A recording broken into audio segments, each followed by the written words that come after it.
ഞങ്ങൾ കോട്ടയംകാർക്ക് ഏറ്റവും സ്പെഷ്യൽ ആയിട്ടുള്ള ഒരു ഐറ്റം ഉണ്ട് കേട്ടോ. ദേ പരിപ്പ് താളിച്ചത്. പക്ഷെ അവിടെ വെക്കുമ്പം ഇതുപോലെയല്ല, കുറച്ചും കൂടി വെള്ളം കൂട്ടിയാണ് വെക്കുന്നത്. ഇന്ന് ഞാൻ കുറച്ച് കുറുക്കിയാണ് ഉണ്ടാക്കി വെച്ചേക്കുന്നത്.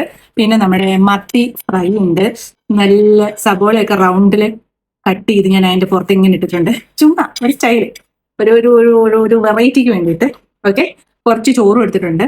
സോ നമുക്കിതൊന്ന് കഴിച്ചു നോക്കാം. കുറച്ച് ഫിഷ് എടുത്ത് ഇവിടെ ഞാൻ ചേർത്ത് ഒരു പീസ് സബോളയും എടുത്ത്. എന്റെ മോനെ സൂപ്പർ ടേസ്റ്റ്. അപ്പൊ ഞാൻ ഇത് മൊത്തം കഴിച്ചു തീർത്തിട്ട് വരാവേ. ഇനി ഇതെങ്ങനെ ഉണ്ടാക്കുന്നതെന്ന് നമുക്ക് നോക്കിയാലോ. വാ. പരിപ്പ്, സവോള, പച്ചമുളക്, വെളുത്തുള്ളി, തക്കാളി, ഇത്രയും ഐറ്റംസ് ഇട്ടിട്ട് നമ്മുടെ പരിപ്പിനെ ഞാനൊന്ന് വേവിച്ച് വെച്ചിട്ടുണ്ട്. ഉപ്പൊന്നും ചേർത്തിട്ടില്ല. ഇനിയാണ് നമ്മുടെ മെയിൻ ഐറ്റംസ് ഇതിനകത്തോട്ട് ആഡ് ചെയ്യാൻ പോകുന്നത്. ചെറുള്ളിയാണ് കേട്ടോ നമുക്ക് ആവശ്യമുള്ളത്. പക്ഷേ എനിക്ക് ചെറുള്ളി കിട്ടാത്തത് കൊണ്ട് ഞാൻ സബോളയാണ് എടുത്തിട്ടുള്ളത്. സബോള, ചെറിയ ഒരു കഷ്ണം വെളുത്തുള്ളി, അതിൻ്റെ കൂടെ വറ്റൽമുളക്, ഇത്രയും കൂടെ നമ്മൾ ചേർത്തിട്ട് നന്നായിട്ട് ഇടിച്ച് റെഡിയാക്കി സെറ്റാക്കി എടുക്കണം.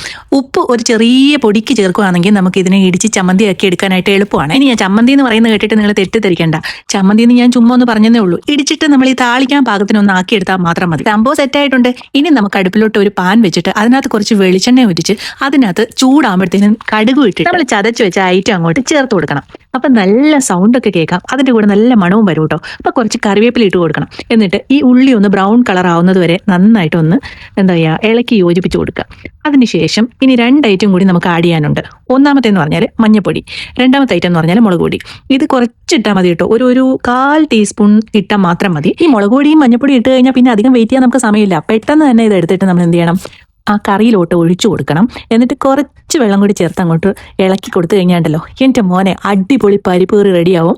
ഇതുകൊണ്ടൊന്നും തീരുന്നില്ല സുഹൃത്തുക്കളെ. അടുത്ത നമ്മുടെ ഐറ്റം എന്ന് പറഞ്ഞാൽ നല്ല അടിപൊളി കുരുമുളകും മുളക് പൊടിയും മഞ്ഞപ്പൊടിയും ഉപ്പും നാരങ്ങ നീരും എല്ലാം കൂടി ചേർത്ത് പെരട്ടി വെച്ചിരിക്കുന്ന നമ്മുടെ മത്തിക്കുട്ടനെ എടുത്ത് നമ്മൾ ഫ്രൈ ചെയ്തെടുക്കാൻ പോവാണ്. ഫ്രൈ എന്ന് പറയുമ്പോഴത്തേനും നമ്മൾ ഡീപ്പ് ഫ്രൈ ആക്കുന്നില്ല, പെട്ടെന്നൊന്ന് തിരിച്ച് മറിച്ചിട്ടിട്ട് നമ്മൾ എടുക്കും.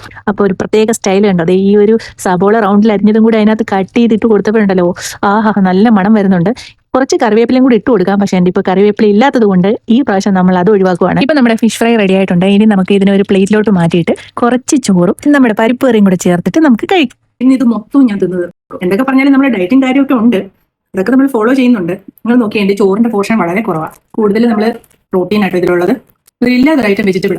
അത് നമുക്ക് കുറച്ച് കഴിഞ്ഞിട്ട് കഴിക്കാം. ഇന്നത്തെ വീഡിയോ എല്ലാവർക്കും ഇഷ്ടപ്പെട്ടെന്ന് വിശ്വസിക്കുന്നു. അടുത്തൊരു വീഡിയോ ആയിട്ട് വരുന്നത് വരെ ബൈ.